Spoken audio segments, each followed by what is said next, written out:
नमस्कार दोस्तों, मैं अर्पिता सिंह आप सबका स्वागत करती हूँ। दोस्तों, सोशल मीडिया है तो इससे हम अपनी आवाज़ सब तक पहुँचा रहे हैं, ये सही है।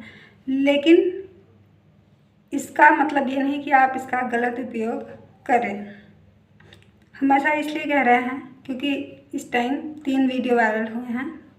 एक है 2019 की, जिसमें राजस्थान के जयपुर से है। ये तीनों वीडियो जयपुर से ही हैं। एक महिला 26 अप्रैल 2019 को अपने पति के साथ अलवर के लालवाड़ी से तालवृक्ष जा रही थी।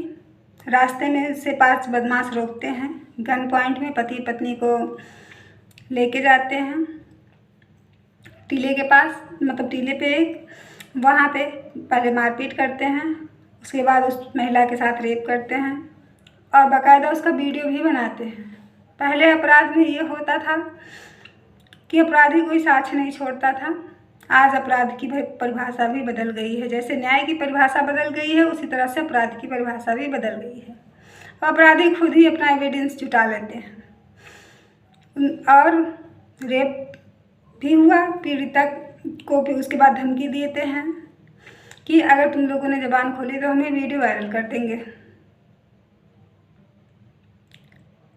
और वो औरत और आदमी जो थे वो बहुत अच्छे घर से नहीं थे। वो जानते थे कि अगर वो प्रोटेस्ट करेंगे तो उनकी ही बदनामी होगी। वो कुछ नहीं बोलते हैं, चुप रहते हैं। लेकिन कुछ ही दिनों बाद फिर उससे उनके पास कॉल आती है उन्हीं अपराधियों का कि अगर तुम हमें इतने पैसे दो, नहीं तो हम वो वीडियो और तस्वीर वायरल कर देंगे। वो लोग गरीब होते हैं, नहीं दे पाते हैं, वीडियो वायरल हो जाता है। अब यहाँ पे हम ये नहीं समझ पा रहे हैं कि अपराधियों ने वीडियो वायरल कर, तो आखिर महिलाएं इतना क्यों वो उसको इतना बड़ा ले रही हैं? अपराध उन्होंने तो किया नहीं है, अपराध उन लोगों ने किया। और हमेशा महिलाओं के साथ यही गेम खेला गया है। उन्हें एक वुमेंस डे दे दिया गया, 8 मार्च वुमेंस डे। हमें वुमेंस डे नहीं चाहिए। अगर 8 मार्च को वुमेंस डे है तो 9 मार्च को मेंस डे बनाइए। हमें बराबरी चाहिए। मतलब अगर आप मर्द हो तो आप अगर अपराध करते हो तो भी आपकी बेइज्जती या बदनामी नहीं है। हम लड़की हैं, अगर हम अपराध ना भी करें तो भी हम मतलब बदनामी है हमारी। ये कौन सी मानसिकता है? हम किस समाज में जी रहे हैं? उसमें उस औरत की क्या गलती है? और हमारा सब समाज उसे और वायरल करने में लगा हुआ है। वो बता रहा है इससे हम अपना आक्रोश जाहिर कर रहे हैं। समाज की बात छोड़िए, जो अपोजिशन में हमारे लीडर्स हैं वो तो खैर कितने काबिल हैं सबको पता है, लेकिन वो भी यही बता रहे हैं कि वो तो महिला के खिलाफ, मतलब महिला की तरफ से आक्रोश जाहिर कर रहे हैं। अरे तुम अपोजिशन में हो, आवाज़ उठाओ। वो वीडियो वायरल करके उसकी बेइज्जती कर रहे हो कि तुम आक्रोश जाहिर कर रहे हो? हाँ, या तो उससे कुछ फ़ायदा हुआ होता। पूरे इंडिया में वीडियो फैल गया लेकिन वो 5 अपराधी पकड़े नहीं गए। शक्ल पूरी तरह से साफ क्लियर दिख रही है। दूसरी घटना ये भी जयपुर की ही है। एक लड़की स्विफ्ट से जा रही होती है, पीछे उसके 2 लड़के होते हैं, वो दोनों उसके दोस्त होते हैं। क्या एक लड़का और लड़की दोस्त नहीं हो सकते? लेकिन शायद उस लड़की ने दोस्ती करने में भूल करी। वो वाकई में उसके दोस्त नहीं निकले, सच्चे दोस्त। वो लोग फिर रास्ते में उसकी गाड़ी रुकवाते हैं, वहाँ पे फिर से ज़बरदस्ती इनोवा में बिठाते हैं, उसे ड्रिंक करवाते हैं, फिर रेप और वीडियो भी बनाते हैं। जब लड़की को थोड़ा होश आता है, वो आती है तो वो बोलती है उसे वॉशरूम जाना है। तो हमारे सभ्य समाज के, किसी सभ्य परिवार के, किसी सभ्य माता पिता के संस्कारी बालक उसे अब गाड़ी को लेके पेट्रोल पंप पे रोकते हैं उस गाड़ी को और उसे कहते हैं जाओ। अपराध का तो कोई वो मतलब परिभाषा तो बदल ही चुका है। वो लोग जब खुद ही वीडियो बना रहे हैं, कौन सा उनको पुलिस पकड़ लेगी? वो जाती है पेट्रोल पंप के कर्मचारी से हेल्प मांगती है, मतलब उसे बताती है सारी बातें। वो पुलिस को कॉल किया जाता है, पुलिस आती है, FIR दर्ज होता है। पुलिस 3 दिन तक मामले को दबाए रखती है। जब उससे उसकी वजह पूछी जाती है तो वो बताते हैं कि उन्हें लगा कि लड़की खुद गाड़ी ड्राइव करके जा रही है, तो पहले हम ये तो मतलब जांच परख लें कि कहीं ऐसा तो नहीं है कि लड़की गलत बोल रही है। उसकी मेडिकल, जबकि लड़की के मेडिकल रिपोर्ट में साफ साफ रेप की बात सामने आई। उसके ब्लड सैंपल में अल्कोहल मिला। लड़की जिस गाड़ी से जा रही थी उसका वीडियो भी है, वो स्विफ्ट से जा रही थी। जो गाड़ी पेट्रोल पंप पे रुकी वो इनोवा थी। उसके बाद भी आपको कंफर्म नहीं हुआ? आप 3 दिन तक ये पड़ताल कर रहे थे। ठीक है, 3 दिन आपने पड़ताल कर लिया, आपको पता चल गया, तो उसके बाद आपने फिर किसी को पकड़ा? और ये वीडियो भी हमारे सभ्य नागरिक बहुत ही तेज़ी से वायरल कर रहे हैं, आक्रोश दिखा रहे हैं। अब अपराध को ख़त्म नहीं करने की मांग की जाती है। अब सिर्फ बता दिया जाता है कि हाँ अपराध हो गया है, और बाकी ख़त्म नहीं की जाती है, मतलब उसको ख़त्म करने की मांग नहीं की जाती है। और हम उन महिलाओं और लड़कियों से तो ज़रूर कहना चाहेंगे, कम से कम आप लोग तो समझने की कोशिश करो। आपके पास अगर ऐसा वीडियो आता है तो आप लोग तो ना वायरल करो। ये कैसा समाज है या कैसी मानवता है? एक वीडियो और वायरल हो रहा है, इसका हम ये नहीं कह रहे कि कंफर्म कि ये भी राजस्थान का ही है, बट बताया जा रहा है कि जयपुर का है, जिसमें 4 लड़के हैं कार में, चलती गाड़ी में। मतलब पहले अपराध, अब रोड पे चलती हुई गाड़ी में रेप होता है। ये मतलब हमारा प्रशासन क्या कर रहा है? उसमें 2 लोग आगे हैं, एक कम मतलब जो वो तो शायद बहुत ही संस्कारी लड़का होगा, जो हैवानों की तरह हंस रहा है और वीडियो बना रहा है। लड़की के साथ अश्लील हरकतें भी की जा रही हैं, यहाँ तक कि लड़की की न्यूड पिक भी है। उसे भी हमारे सब समाज के लोग बहुत धड़ल्ले से वायरल कर रहे हैं। और राजस्थान वाला जहाँ इसमें मान लीजिए FIR दर्ज हुआ, इसमें तो फिलहाल पुलिस को पहले लड़कियों पे ही शक हो गया था, तो वो कंफर्म करने में लग गए। लेकिन महिला वाले में जब उनसे पूछा गया तब उन्होंने बताया कि उनकी टीम चुनाव में व्यस्त थी। चुनाव में पैसा किसका लगा? आम जनता का। उन्हें पगार कहाँ से मिलता है? आम जनता के मेहनत से। ये जो MP MLA बैठे हैं, जिनके कोष होते हैं कि हाँ इतने पैसे इनके यहाँ आएंगे, और जो प्राइम मिनिस्टर जी हमारे हैं वो तो बिल्कुल शासक ही बन गए हैं। वो अपने आप को सेवक समझ ही नहीं रहे हैं। तो ऐसा चुनाव करवा के हम क्या करेंगे? हम क्यों वोट देने जाएं? हमें तो लगता है चुनाव का ही बहिष्कार कर देना चाहिए। जो हमारी सुरक्षा तक नहीं कर सकता है उसके लिए हम वोट डालने जाएंगे?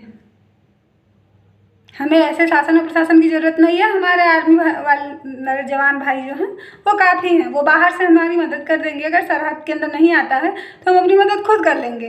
बाकी हमें सिर्फ बराबरी का अधिकार आप दे दो, क्योंकि ये मानसिकता हमारे समाज ने ही गढ़ी है कि हाँ ये औरत है, ये मर्द है। इसमें आखिर हम नहीं समझ पा रहे, इस वीडियो में ये वीडियो वायरल किया जा रहा है, उसमें उस महिला की क्या गलती है या उन 2 लड़कियों की क्या गलती है? अपराध उन्होंने कोई नहीं किया है, लेकिन उसके बावजूद बेइज्जती उन्हीं की हो रही है।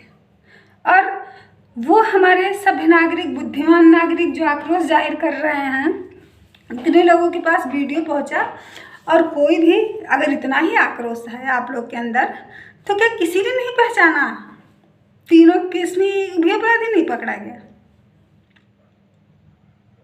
उसके बाद बताया जा रहा कि उस महिला ने तो मई में आके रिपोर्ट दर्ज करवाई थी। घटना अप्रैल की थी, 26 अप्रैल की, और 2 मई को महिला ने मतलब वो FIR दर्ज करवाई थी। तो पहले उसने ये नहीं जाना था ना कि उसी के साथ अपराध भी होगा और उसी को पैसे भी देने पड़ेंगे। अब ये हमारे प्रशासन को कौन समझाए? पहले पोस्टर लगाया जाता था, वहाँ पे लिखा जाता था वांटेड, तो लोग डरते थे कि हाँ मतलब अगर जो अपराध किए रहते थे बाहर निकले तो वांटेड लिस्ट लगी हुई है और हम पकड़े जाएंगे। अब तो अपराधी खुद ही बना रहा है वीडियो। महीना है मार्च का, यहाँ पे होली भी मनाई गई है। 29 मार्च और 28 मार्च को होली भी थी।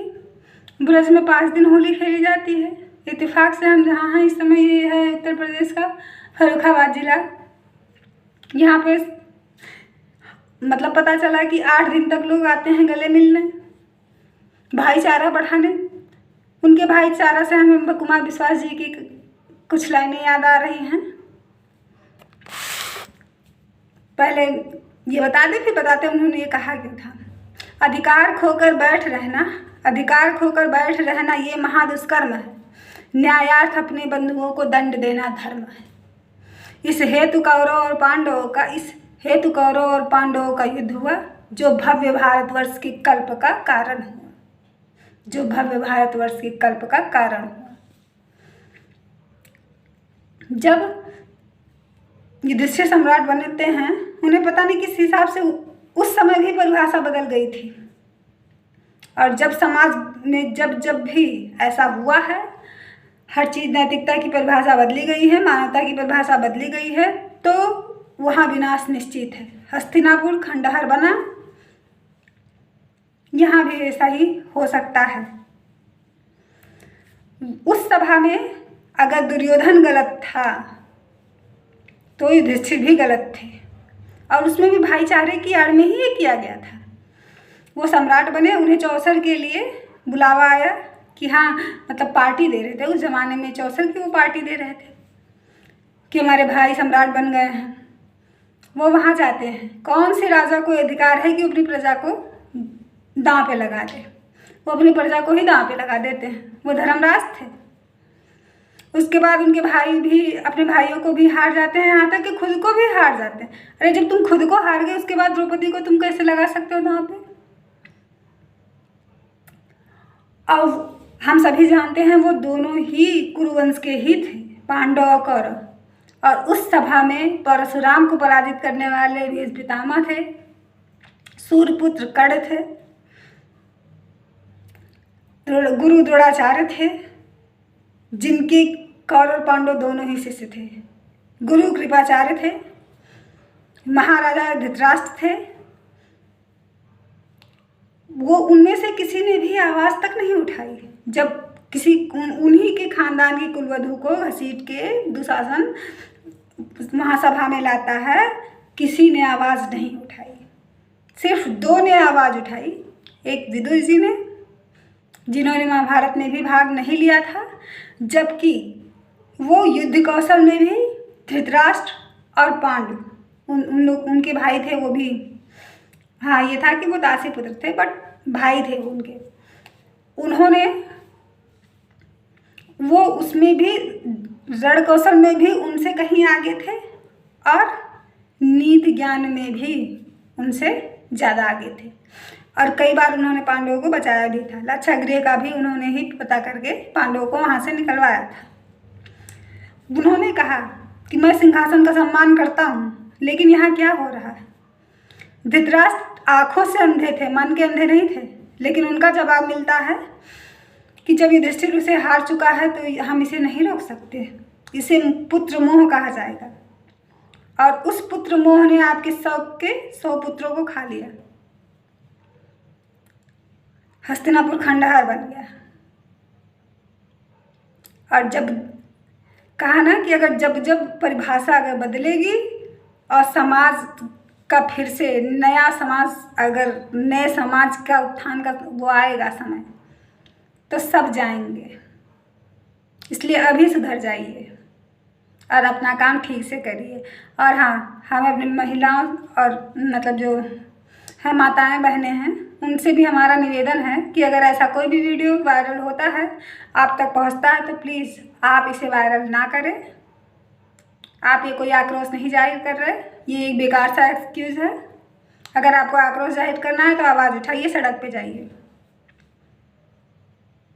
और अगर ठीक है, हम प्रशासन नकार रहा है, शासन नकार रहा है, हाँ, आप लोग वीडियो वायरल कर रहे हो, तो क्यों नहीं अपराधी को पकड़ रहे हो? खुद पकड़ के दंड दे दो ना।